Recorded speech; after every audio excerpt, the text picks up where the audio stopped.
Hello and welcome to Dungeon Master Talk, a podcast by Dungeon Masters for Dungeon Masters. I am Dungeon Master Shay, and with me today, as always, is... Dungeon Master Kyle. How are you today, Shay? Man, I'm great. It's been a week. We've got our favorite sports are starting back up again. It's about that time of year. I mean, baseball's been going since, April. And my baseball team has not been doing great at all. I don't want to talk about baseball. None of my teams are good this year. Football. But since our baseball teams aren't doing very well and our football teams haven't started yet, let's talk D&D, because that's what y'all came for anyway. So, listeners, Thank you so much for being here with us. We just appreciate you guys being here with us on this next installment of the Dungeon Master Talk podcast. Just real quick housekeeping, if you would do us a favor and subscribe on your favorite platform of choice, continue to keep downloading those episodes. That would just help us boost the show into the algorithms, and that way more and more people can find this show. If this show has been helpful for you and you feel led to, please leave us a 5-star review. We do read everything that comes in. We super appreciate those of you who have taken the time out of your day to let us know what you think about the show. And those of you who have written us in on the emails and all that other social media platforms, we've just really appreciated you guys in that respect. So, without further ado, let's jump right into it, because we do not have any game updates this time, unfortunately.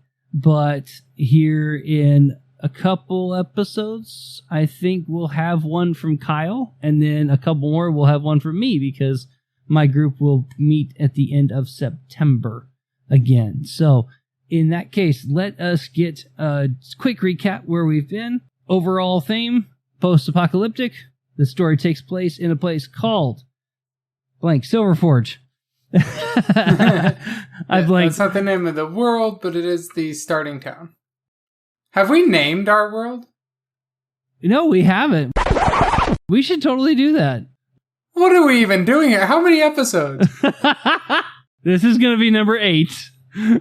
Oh my wow. Oh my wow. Oh. Okay, so throw out your plan for this episode, Shay. About face, step turn step, we need to fix this. Okay, yes, we'll circle back to that. Post-apocalyptic campaign starting in the town of Silverforge. We have our starting campaign encounter. Man, my brain is not wanting to work right now. I blew your mind because I pointed out we didn't name our world. And you're sitting here, you're thinking the same things I am. It's like everything's wrong now. But what you're saying is we had our cataclysm, our initial event, our hook, if you will. The reason why the party comes together, that was this town is having the coronation day, and Mema, because I now know how to say that a little bit, who is going to be elected mayor. She is kidnapped and whisked away, and the party is enthralled in that initial combat, and then hopefully chooses to give an immediate chase. If they don't choose to give immediate chase, work around to get them into the campaign. There's that they will be kind of conscripted to it by the now leaders of the town, which are the direct descendants of Mema. But then going out of that, that's where we were last session or the session before. And we're going to have an encounter there, some skill challenges to see how well they do on tracking Mema and keeping up. Those will be opportunities to give XP to the party if they do well, and then also to have great laughs if they don't. And then presuming that they do, they will have, at this point, reached Havencroft. If they're not doing well, you might take another session. So you can be in episode 9, and you are now at Havencroft where we are. You're just going to number the episodes a little differently when you do it. We had this whole plan of going into listeners of discussing what can happen at Havencroft to hopefully get the party to level 2. Or if they're doing a lot of side challenges and really getting distracted, maybe a level 3 if you're having to spin up a lot of additional combats to keep them on track. So, I really do. This is immensely bothering me. It's one of those moments where I'm like, it doesn't bother me. It doesn't bother me. It immensely bothers me. We don't have a name for our world. Yeah, I can't. My mind's like, how did I let this happen? We didn't name the planet. The crux of our story is that they're like so dedicated to this planet and the events that have happened here that Mei Ma has got this like 6D chess game going on to allow her to resurrect the deity to, like, in her opinion, save the world, and to everybody else's viewpoint, end the world, but we don't even name the world. Why do they care? We're saving the world of to be named. Yes, I sure love our planet TBD. Catchphrase. Third thing here. Seriously, though, y'all, we literally just looked at each other and we were like, wait, we never named the world. Like, there was just seriously, like, glass-shattering Earth moment. We're like, how did we do that?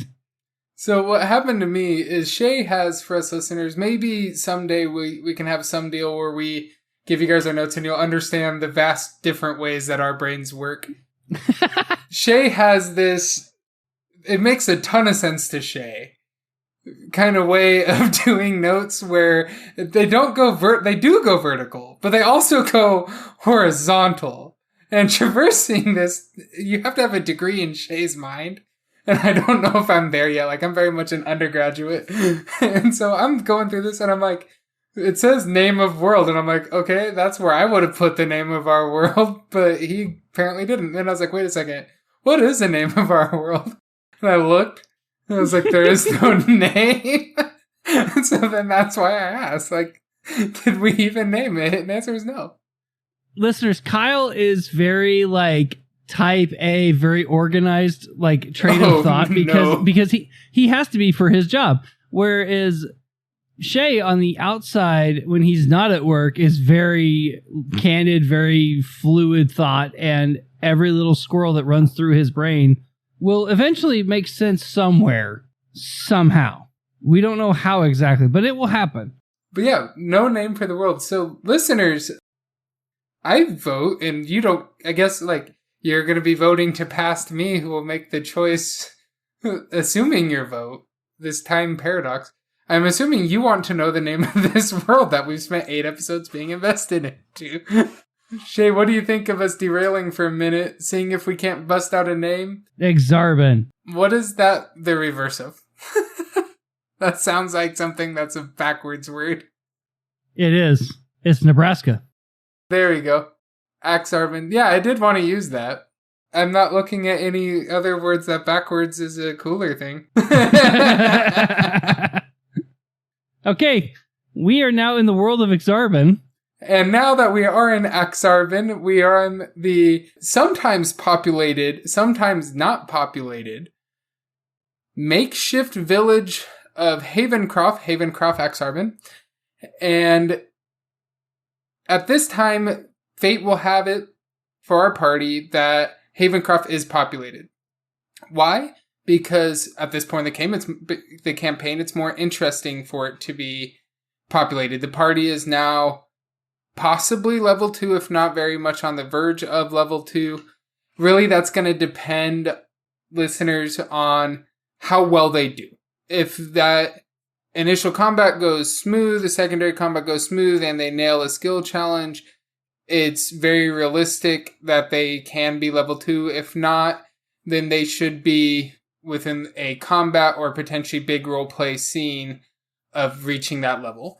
And we've talked about this a little bit, kind of having story beat moments where you can get XP. Reaching Havencroft, I don't feel is that big of a feat. Maybe we can have something within Havencroft that gets us some big boost of XP to either close off level 2 or to help us significantly towards 3.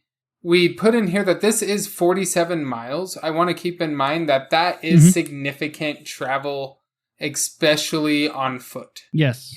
If they were not gifted with the act of foresight when they left the village to grab some horses and they did take off on foot, it might be very realistic that they are level 3 when they reach here because it's been some time. You probably had multiple rounds of combat.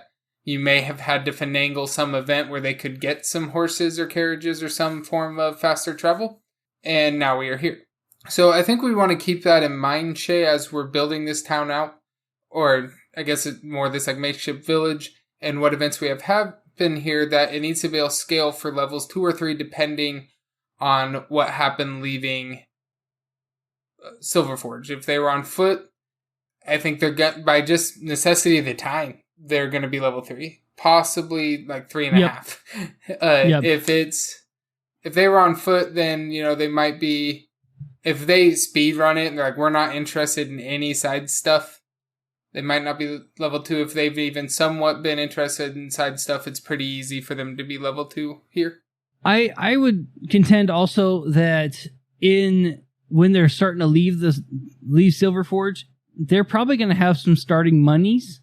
So I bet they could rent a horse more than likely. If you do like the basic like money minimums like they talk about in the book, you should be fine enough to at least rent a horse. Yeah. I don't think buying one outright's probably not. I mean, if they all pooled, depending on the size of the party, they might be able to buy a horse. But rent a horse, yes, for sure. They would have enough starting gold between the party to rent a horse or two. I would think so. And maybe depending on how much of a good impression they leave on the town, maybe somebody's like, here, just take my horse. Don't let it get killed, but you can take my horse. Like, here's your 2 travel horses. There's 5 of you figured out. Possibly. Who's running? Who's riding? Dibs on the Appaloosa. Anyway, so once you get going, and I would even, and this is just my style of DMing, but I would probably throw a skills challenge in there somewhere of like, yeah, you'll probably run into a group of bandits because every good group has a good like trailing group to make sure they're not followed, but like having that skills challenge of like, you got to do the classic roadside ambush scene once in your campaign. Oh yeah. At least once. You're hunkered down for bed at night. Who's awake? Who's got night vision? Who's on watch? You got to do it. I mean, it's a cliche for a reason because you got to do it. But like also having that, especially for a newer group, having that skills challenge to get them used to their character sheets, checking for survivals, perceptions, medicines. If you have a cleric, fill in the blank. That can be another way to, if you're wanting to kind of fast track your players a little bit, that is one way to do that. Yep. So that way you can help them get to A, know their character sheet, but B, also get that role playing going, that XP up, so that way you can continue to move on the story, depending on how you want to modify your encounters going forward to make them stronger or whatever. Yep. But, and also listeners, that can also be a good way early on to judge how your players are feeling at empowering their storytelling within the world. Sometimes you'll find that early skill challenges are harder for your players as they are trying to think, how would I use this skill I want to roll for? Because it's what I have the higher plus in narratively to progress us in this moment. And then you'll find that like, while there's that struggle where they're lower level, or actually newer to play these characters, levels just tend to go with that.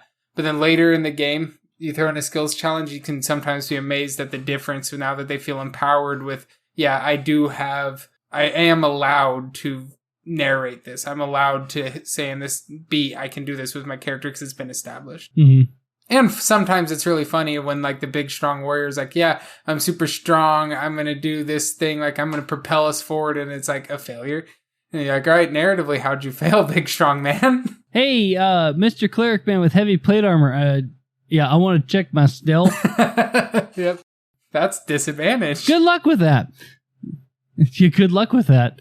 But anyway, all right. So to get back on topic. So basically, the thought process is we'll have like a couple of encounters on the way to help progress the story and yet keep it moving. So we've landed ourselves in Havencroft. Like you said, it's nomadic. We've probably got a watering hole, maybe like a well, probably in the center of. Yep, there's a reason why they gather here. Just water horses. Yeah. I think we'd said last time like store barns, like maybe they store food there, like maybe they keep a couple people there just to watch it. Yep. Make sure nobody like steals it or whatever. And maybe it's like sacred to this. I'm just spitballing here again. Maybe it's somewhat sacred to this group, and that could play. Like to the nomadic tribe there, and that can play into what happens in this town. So, because I think like, here's our first place that we're in since Silver Forge. It's still not quite like a town that you'd get in other campaigns because we don't really have those yet at this point in this campaign in this world. That's going to change with time as the players are in the world and stuff progresses. But what I had envisioned, Shay, we don't have to agree, we can discuss it. What I envisioned is like, there's these hide-a-huts type things, like stuff that like, if you stumbled upon this during the time it's not populated, you could still figure out that people rest here and you might be able to borrow a hut or something. But like right now it is populated, so it's very obvious that they're here. And I'm guessing that like these nomadic tribes, they're not like, oh no, someone's coming, put the wall, everybody grab your sword, shields, bow and arrows, and put the walls up. But they're probably also not like, oh yeah, just let them come in like a standard town. My thought for that is, if you're gonna, as a nomadic tribe, set up shop for a little bit, you have to have a purpose for doing that. That may be that they are a nomadic tribe that they hunt, and now they have to treat what they have beyond the meat of what they have gathered. It could be that this is a sacred place to them, so this is the time of season that they come to worship or to pay homage to their dead. Or maybe this is their official burial, like near their official burial ground for past members of the tribe. Some reason why they gather here and why they're here now. As you were talking, I was kind of thinking back to like the Native Americans back in the day, right? Mm-hmm. And even to this day, to some extent, where they were nomadic, they moved because they had to move where the food was, right? They had to move where the buffaloes were, the elks, the deers, whatever they were hunting at the time. Right. But they also were very true to their rituals. They were very in tune with nature in the sense of like they would pray to the sun god, the moon god, the rain god. Like they had this whole like pantheon essentially of their own deities that they were used for specific things, and what the land blessed them, and the land took whatever that needed back to continue to do what it needed to do. So that was kind of the mantra that I was thinking of when you were talking about this group. So very like tannish, like robes, maybe not necessarily robes, but kind of like tunics. Mm-hmm. Very like minimalistic in the sense of like very, I shouldn't say very, but like more your base weapons, even maybe some wooden hammers. Yeah. Maybe some caveman almost looking type hammers. Clubs, and like a very high end warrior here would have maybe a shillelagh. Javelins, spears, your bows and arrows. Spear big time. But at the same time, like that could be something like that they're very good at. Yep. Like they're very good at being stealthy, they're very good at tracking. So there's a lot to be gained by the party in if they end up spending some time with these guys, like learning how to track, learning how to heal, medicine type stuff. And maybe there's like, because I don't want to eliminate the possibility for guilds, even with mostly nomadic culture. So maybe if you have a rogue here, that there's a possibility that they, like through Thieves' Cant stuff, they can discover like this tribe does house some members of nomadic rogues guild that just enter in and out of tribes as they travel. Yeah. Okay. I could buy that. Yeah. Okay. Yeah. I like that. What should we name our tribe? Oh no. We've already used Exarban. We're done. Don't take Exarban from me. Our ability to name things is greatly hindered. I seriously used all my creative juices for you to think of Exarban. Yeah, like, it is. So listeners, this is honestly some of the hardest things to do is to name the thing, at least for me. I don't normally think of a name and then think of the thing to make the name. I'm very much the opposite. So I think of, this is the cool thing I want to have. What would I call it? Cool group of people or cool person. What would I name them?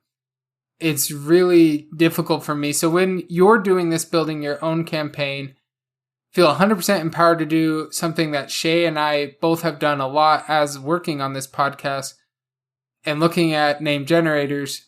You don't have to take a name 100% as you see it off there. You can mix them up a little bit, but it really does help to see them. And also sometimes you see a name that's just perfect from the name generator and you're like, wow, yeah, that really does fit 100% what I was thinking of. And sometimes it takes like 20 clicks of the generate names to find one that you're like, yeah, that can do. I also have I won't get it out right now because it's buried under some stuff right now because my office is dirty, but a book of NPCs and places that was given to me as a gift from a friend for my birthday a couple years ago now. Yeah. And I absolutely love that when my party just encounters stuff where I need a name on the spot, open up the book, roll some dice, and I have my name. So definitely utilize stuff like that. I got an idea. Yes, sir. How about the Oktay tribe? Oktay? Oktay tribe. Oktay tribe. Yep. I like that. I like the hard syllables in that a lot. DMs out there, if you can actually put an accent on that, feel free, have at it. I haven't quite figured one out yet that rings in my head, but I'm not a voice actor, so I'm not gonna try that hard. I'm my not friends either, have heard but my voices. They know I have two. Mine and mine higher pitched. I have a third one. It's mine lower pitched, and it's not very good. I don't use it that often. It sounds like I don't have air in my lungs. I'm a struggling voice actor in the sense of like I'm working on it. It's nowhere near good enough. We have friends that can do voices. So oftentimes in my campaign listeners, I'll say in an accent like this, I'll describe it, and then I'll say the words, and then I have 2 or 3 players, I'll take a shot at it. Sometimes they nail it. Sometimes I laugh at them because it's not even remotely close to what I have in mind. It's true. And then normally they convince me to take a shot at it and they get one of my 3 voices. My voice higher pitch, and my voice lower pitch. So we've got the Oktay tribe. And so like I envision this like as where the group is by the point that they get to this point, they are level 2. So that's ideal. So by the time you get to level 2, depending on your class, some of you are going to be having your archetype. See, I know you're not going to be able to spend a whole lot of time, but the little bit of time you can interact with them, even if it's like for a couple of days, they can give you some pointers. Like, for example, I'm trying to think of who does this, like a cleric, right? If you need some help with medicine, like they could give you like basic salve recipe or something that you can start working on to work with, and that could be the start of you being proficient in herbalism kits. For example, if you needed if you have a ranger that wants to work on tracking, he or she could be part of the scout team for a day to kind of learn all of that. Like I said, you're hot on a trail, but at the same time, like you as level 1s, you need to get better about, you kind of understood the direction, but they can help you narrow down your searches better. Yep. Like that's kind of what I was envisioning with this group. So, and then also DMs, in order to make that make sense to players, like, hey, why would they stop and do this? It's very easy. You can just have a narrative requirement that the village is like, we won't impart on you the knowledge of which you ask without you spending time contributing to the village. And then you don't have to, depending on your players, judge the player group and what would be most fun for you. You can narrate over it and cover all that transpires by saying like, hey, tell me what you want to have done when we meet next session. We'll say what happened. You guys can explain it to each other a little bit, say what you can do now, and we'll carry on. Because some players, they want to just hit back into the story. If your players are really invested into role-playing and growing their characters, though, this is an opportunity to have some spotlight moments where you have your, 20 minutes focus here, 20 minutes focus there, 20 minutes focus there, and really help them to kind of come into their own of role-playing by having them play out. What did this look like for you? Who was there? Mm-hmm. Who did you learn from? Did it go well?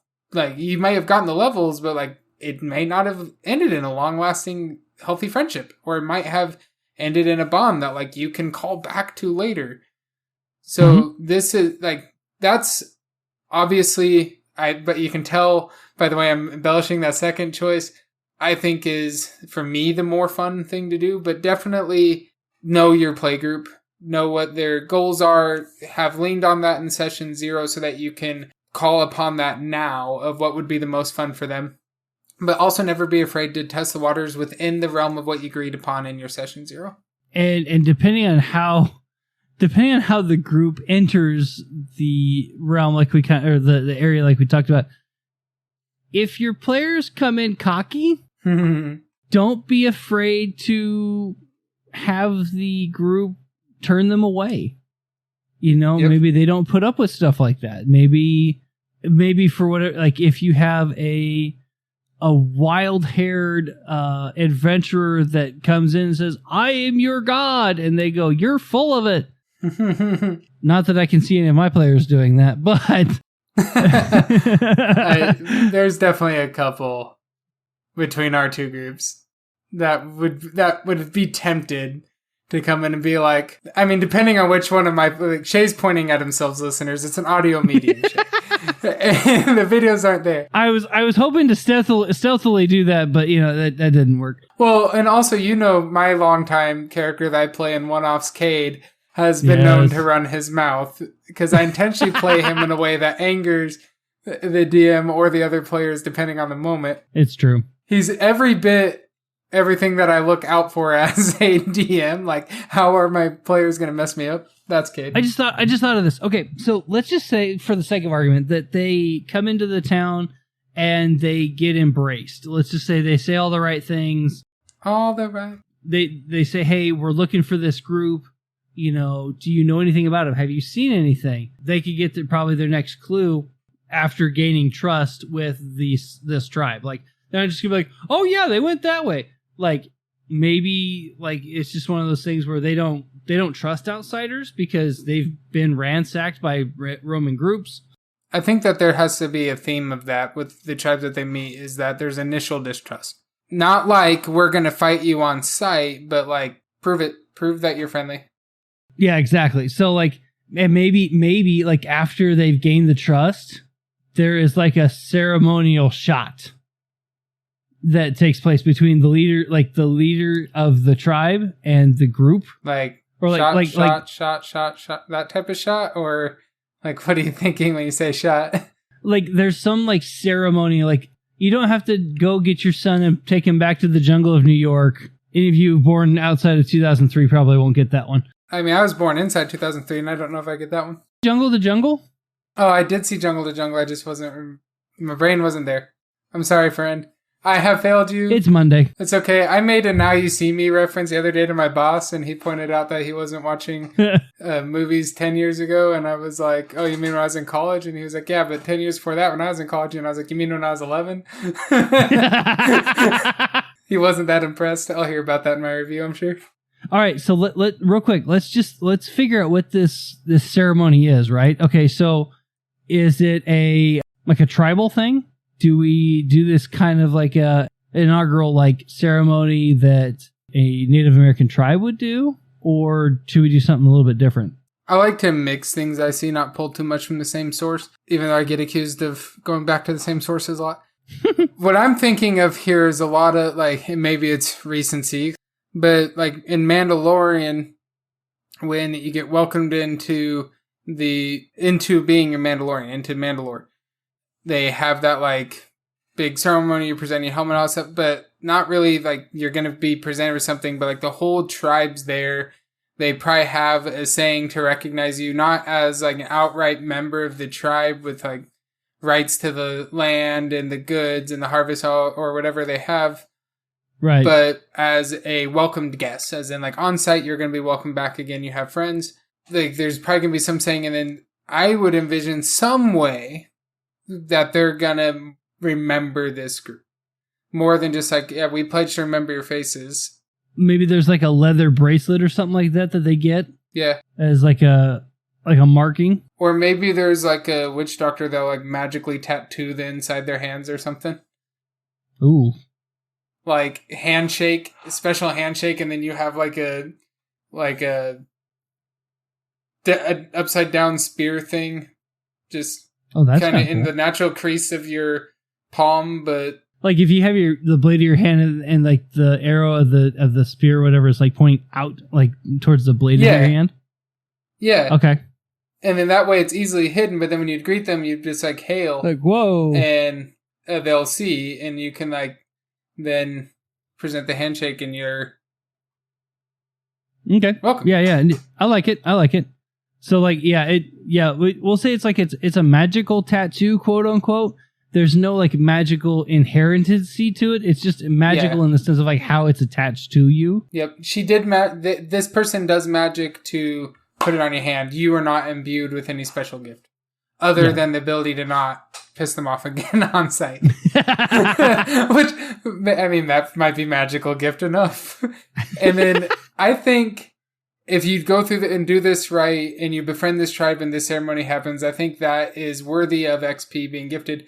But if you go the other way where you don't earn their trust, not only do you not get the cue from them and you have to investigate again to find the lead to continue tracking Mei Ma, or maybe through other events somehow get this tribe trusting you.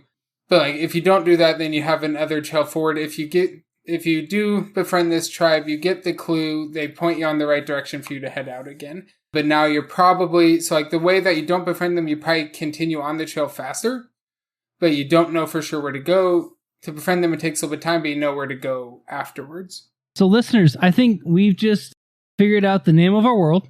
We have figured out Havencroft and the Oktay tribe that inhabits that, and kind of fleshed that out a little bit and what that means if they've gained the favor of the tribe. If not, then they're going to have to figure out their own way to continue in the story. But that being said, we're going to end this one here. Unfortunately, schedules don't allow us to keep going for tonight, but thank you guys so much for being with us. We really appreciate you being here, like we said in the beginning. If you would like to reach out to us, we have our email is dungeonmastertalk@gmail.com. If you would like to hit us up on Facebook, we have the Dungeon Master Talk Facebook page.